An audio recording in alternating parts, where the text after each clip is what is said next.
ailelerine sadece özür dilerim.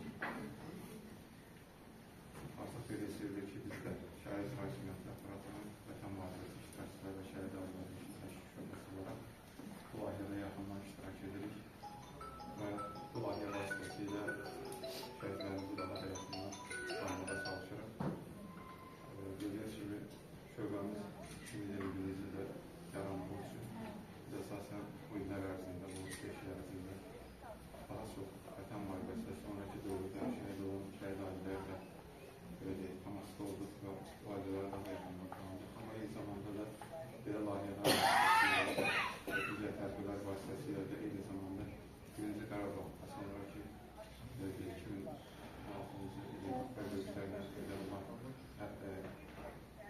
müddet tərzində şəhid olan bizim şəhid qardaşlarımızı da